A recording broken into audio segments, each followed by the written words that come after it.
Basuhuje mwese mukurikiye Inkuru TV, ni umwanya w'amakuru agezweho aba ari kuvugwa hirya no hino mu Rwanda ndetse no ku isi hose, cyane cyane yavugwa mu Rwanda no mu karere. Aho mu Rwanda mu nkuru tubazaniye tuza kubabwira ku nkuru iri kuvugwa i Ngoma, aho umwicanyi yishe umugore wiwe n'umwana akoresheje isuka.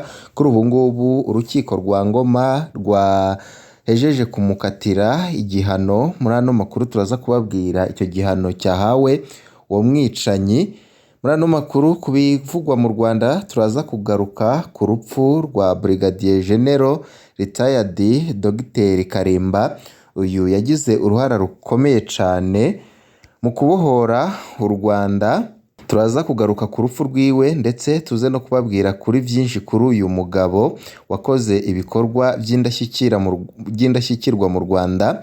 Muri ano makuru kandi turaza no kubabwira andi makuru atandukanye ari kuvugwa hirya no hino mu karere, aho tuza kubabwira ibiri kubera muri Repubulika Iharanira Demokarasi ya Kongo, aho Perezida Felix Antoine Tshisekedi ariko ararimbura abatutsi bo muri Kongo. Turaza kubabwira ibyabereye Minembwe by'agahomamunwa, aho indege za drone zitagira abapilote kuri ubu ngubu arizo Tshisekedi ari gukoresha kugira ngo arimbure abo mu bwoko bw'abatutsi. Turaza kubabwira byinshi cyane ku biri kubera Minembwe aho biteye ubwoba. Turaza no kubabwira ibindi byinshi cyane biri kuvugwa hirya no hino, aho tuza kubabwira ko Amerika yategetse Repubulika Iharanira Demokarasi ya Kongo icyo igomba kwihutira gukora kugira ngo umubano wayo n'u Rwanda ugaruke. Turaza kubigarukaho byose muri ano makuru twabiguteguriye. Nimba utarakanda kuri subscribe, kandaho kugira ngo igihe cyose tubonye amakuru nk'aya uzuba mu ba mbere bayabona ubwa mbere.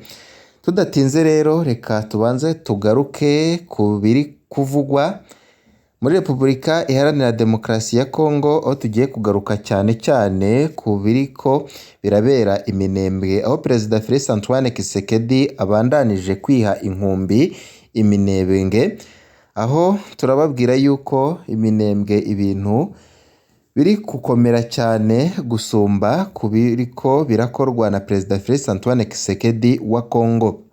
Ibisasu bya drone za FARDC byahitanye abantu muri Minembwe, kuko amakuru dukura Minembwe abivuga.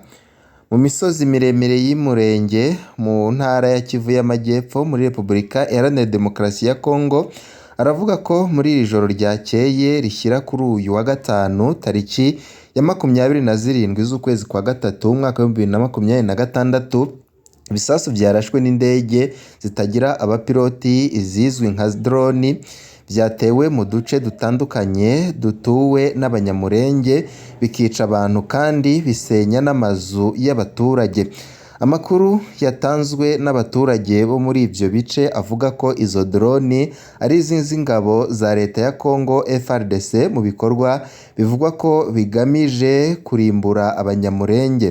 Bivugwa ko zarashwe ibisasu ahantu hatandukanye, harimo mu bice bya Mikenke, muri Kaziba hafi y'ikibuga cy'indege cya Minembwe, ndetse no mu bice bya Madegu na Gakenke. Amakuru akomeza avuga yuko amakuru atangwa n'abatangabuhamya akomeza avuga yuko ibyo bisasu byahitanye ubuzima bw'abantu, nubwo umubare w'abapfuye utaramenyekana ku mugaragaro. Kuva kandi ko hari abakomeretse, ni ukuvuga ko nyine muri ibyo bitero bya drone havugwamwo n'abakomeretse benshi cyane, barimo abagore bari mu gace ka Madegu.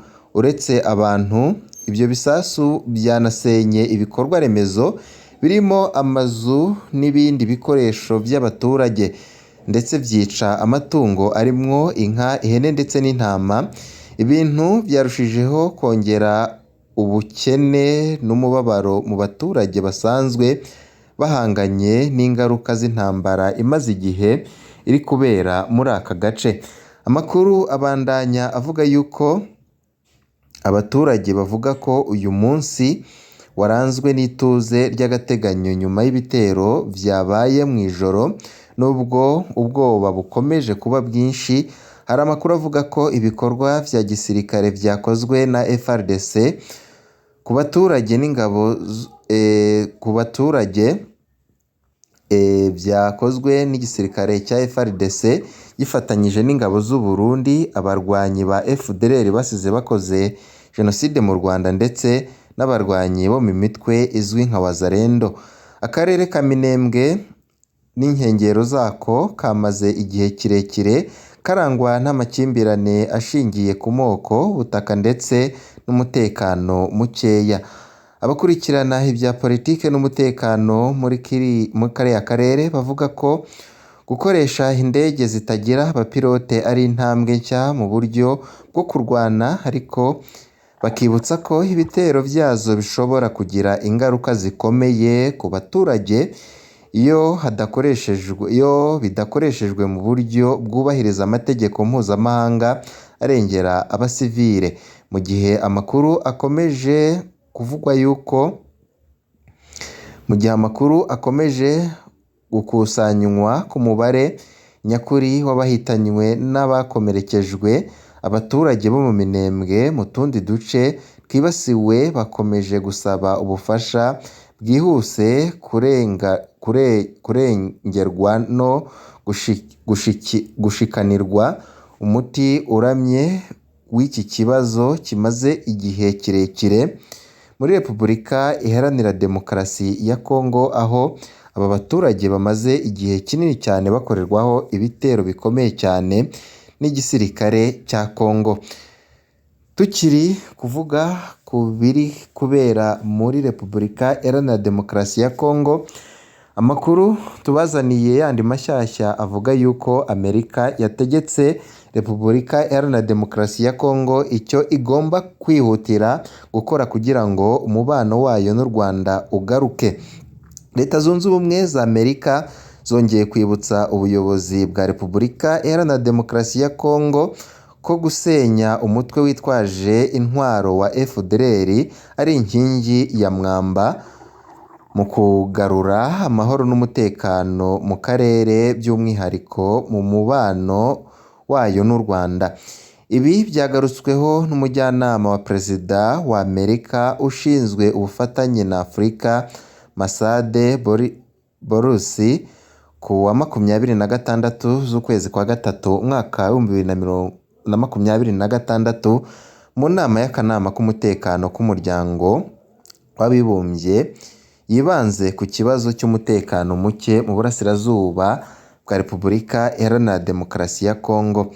Borusi yagaragaje ko ikibazo cy'umutekano muke gikomeje kugira ingaruka zikomeye ku baturage, aho abarirwa muri za miliyoni bakomeje kuva mu byabo bagahura n'ubuzima bubi mu makambi, bakabura uburenganzira bw'ibanze n'amahirwe yo kwiteza imbere. Yakomeje agira ati gukemura ibibazo cyane cyane nk'icy'umutekano mu burasirazuba bwa Repubulika Iharanira Demokarasi ya Kongo biri mu by'ingenzi cyane kuri Perezida Donald Trump n'umunyamabanga wa leta Marco Rubio. Umuyobozi wabo n'ubushake bwabo byafashije aka karere kuva mu bihe by'intambara n'ikorwa nabi rya diplomasi kagana ku cyerekezo gishya cy'amahoro n'iterambere. Borusi yagarutse ku masezerano y'amahoro yashyizweho umukono hagati y'u Rwanda na Repubulika Iharanira Demokarasi ya Kongo ku buyobozi bwa Amerika, ayita intambwe ikomeye igaragaza ubushake bw'impande zombi bwo kuva mu makimbirane zigahitamo inzira y'ibiganiro, ubufatanye n'ituze rirambye. Yongeye ko Amerika yiyemeje gukomeza gushyigikira gahunda zose zigamije kugarura amahoro arambye, haba muri Repubulika Iharanira Demokarasi ya Kongo ndetse no mu karere k'ibiyaga bigari muri rusange. Gusa yibukije ko gukemura amakimbirane afite amateka maremare nk'ayo mu burasirazuba bwa Repubulika Iharanira Demokarasi ya Kongo bisaba igihe, kwihangana n'ubushake bwa politike buhamye.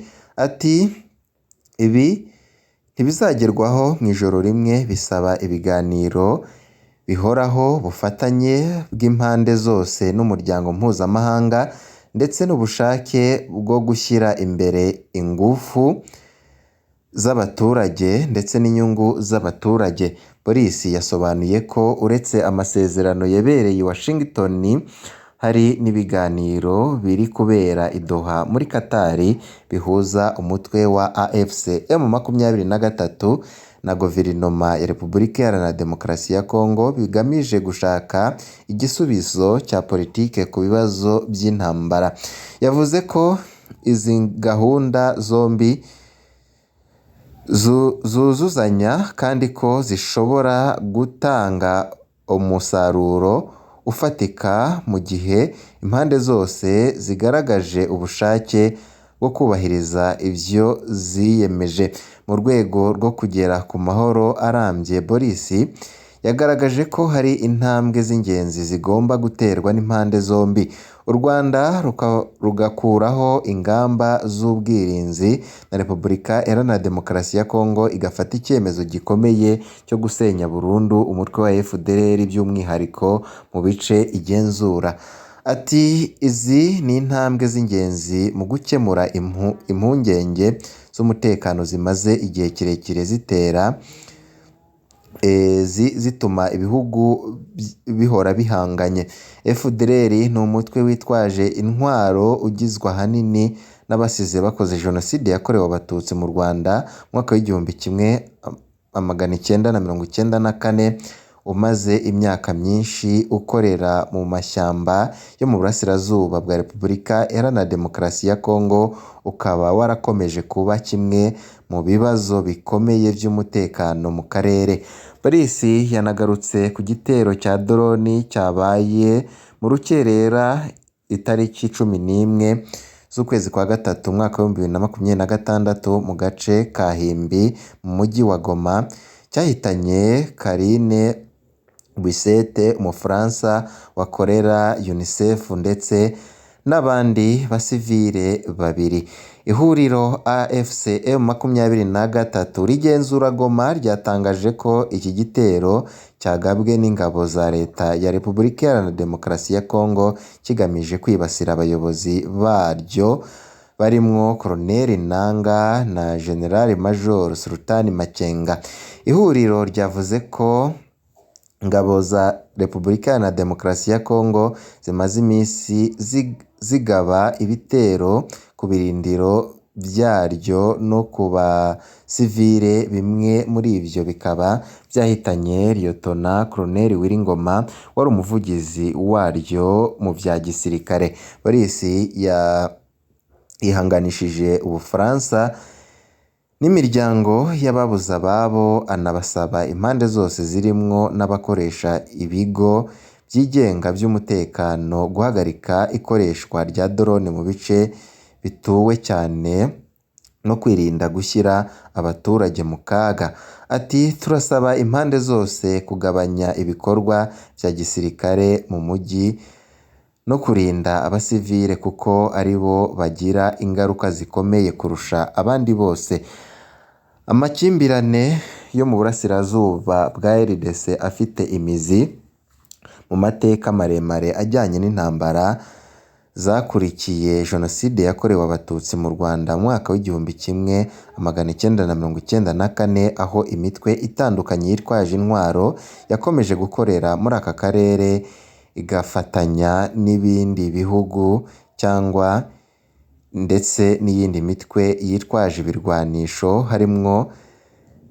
harimwo n'abacanshuro. Mu myaka irenga 20 ishize aka karere kakunze kurangwa n'intambara z'urudaca, ihindagurika ry'imitwe yitwaje intwaro n'ihangana rishingiye ku nyungu za politike n'ubukungu, by'umwihariko ku mutungo w'akarere mwinshi uboneka muri Repubulika Iharanira Demokarasi ya Kongo. nubwo hagiyeho ibihano ibiganiro byinshi by'amahoro birimwo n'ibyabereye mu bihugu bitandukanye, ikibazo ntikirabonerwa umuti urambye, bigatuma ubuzima bw'abaturage bukomeza kuba bubi. Nubwo hari imbogamizi zikiri nyinshi, ubutumwa bwa Amerika bugaragaza icyizere cy'uko ubufatanye mpuzamahanga, ibiganiro bya politike n'ingamba zifatika zo guhashya imitwe yitwaje intwaro bishobora gutuma amahoro arambye agerwaho mu burasirazuba bwa Repubulika Iharanira Demokarasi ya Kongo. Ibi bisaba ko impande zose zirebwa n'iki kibazo zirenga ku nyungu z'igihe gito, zigashyira imbere amahoro, umutekano n'iterambere by'abaturage bo mu karere. Ibi ngibi rero akaba ari ibyagarutsweho na Amerika ku byo yategetse, nyine Repubulika Iharanira Demokarasi ya Kongo, kugira ngo amahoro n'ituze bigaruke muri aka karere, kuko nyine byabuze kubera intambara ziri kubera muri Repubulika Iharanira Demokarasi ya Kongo. Mu yandi makuru twari twababwiye yuko tuza kubabwira ku nkuru y'umubabaro y'urupfu rw'umusirikare, umujenerali wagize uruhare rukomeye cyane mu kubohora iki gihugu cy'u Rwanda. Uyu mujenerali nyine akaba yitabye Imana. Uyu mujenerali akaba yarakoze byinshi cyane mu kubohora igihugu cy'u Rwanda. Reka tugaruke rero kuri iyi nkuru y'umubabaro y'uyu mujenerali nyine, Brigadier General Retired Dr Karimba, ari mu ngabo zabohoye iki gihugu cy'u Rwanda. Brigadier General Retired Dr Norbert Karimba waze mu ngabo zabohoye igihugu RPA, yapfuye afite imyaka 67 azize uburwayi. Uyu mugabo ni umwe mu bagize uruhare rukomeye cyane mu rugamba rwo kubohora igihugu no guhagarika jenoside yakorewe Abatutsi. Amakuru y'urupfu rwiwe yamenyekanye ku itariki 24 Werurwe mwaka wa 2026. Brigadier General Karimba Norbert wabaye umugaba mukuru ushinzwe abakozi n'ingabo zibungabunga amahoro muri Darfur kuri 15 Nyakanga 2014 nibwo yasezerewe mu ngabo, akomeza imirimo ijyanye n'ubuganga kuko nyine ari nabyo yari yigiye. Turahojeje umuryango nyarwanda ndetse na RDF ndetse n'umuryango nyarwanda, kuko twabuze umugabo w'agaciro, umugabo wakoze ibintu bikomeye cyane. Ano makuru reka tuyasoreze ku biri kuvugwa ingoma, ku nkuru y'umubabaro yavuzwe cyane mu gihugu cy'u Rwanda. Ni ibyabereye ingoma, aho umugabo yishe umugore wiwe n'umwana akoresheje isuka. Kuri ubu ngubu tuje kubabwira ku makuru y'ibyo urukiko rwa Ngoma kuri ubu ngubu rwamuhanishije ku bijyanye n'igihano. Umugabo uregwa kwica umugore n'umwana yahawe igihano kuko amakuru abivuga. Ngoma, urukiko rwisumbuye rwa Ngoma rwahamije Karamage Jean Claude icyaha cyo kwica umugore we n'umwana, rumukatira igifungo cya burundu. Uru rubanza rwasomwe kuri uyu wa gatanu tariki 27 Werurwe umwaka wa 2026. Ni nyuma y'uko mu ijoro rishyira tariki ya 12 Gashyantare umwaka wa 2026 uyu mugabo wo mu kagari ka Bujyujyu, umurenge wa Nyakariro, akarere ka Rwamagana, yiyemereye ko yishe umugore wiwe n'umwana. Mu rubanza rwabereye mu ruhame, Karamage yari yemereye urukiko ko ari we yiciye umugore n'umwana. Yavuze ko yabakubise isuka buri wese mu mutwe ndetse anagira uruhare mu kwishyikiriza inzego z'umutekano. Uyu mugabo yavuze ko impamvu yishe umugore we yaturutse ku mafaranga ibihumbi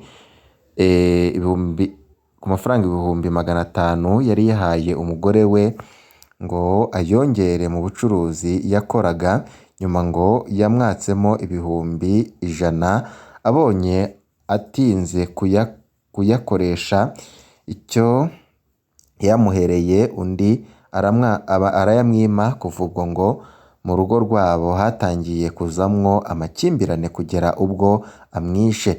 Ubushinjacyaha bwamusabiye igifungo cya burundu bitewe n'uko yishe abantu babiri. Uyu mugabo yafashe ijambo asaba urukiko kumugabanyiriza ibihano ndetse no gusubikirwa igifungo. Kuri uyu wa gatanu rero urukiko rwanzuye ko uyu mugabo afungwa burundu.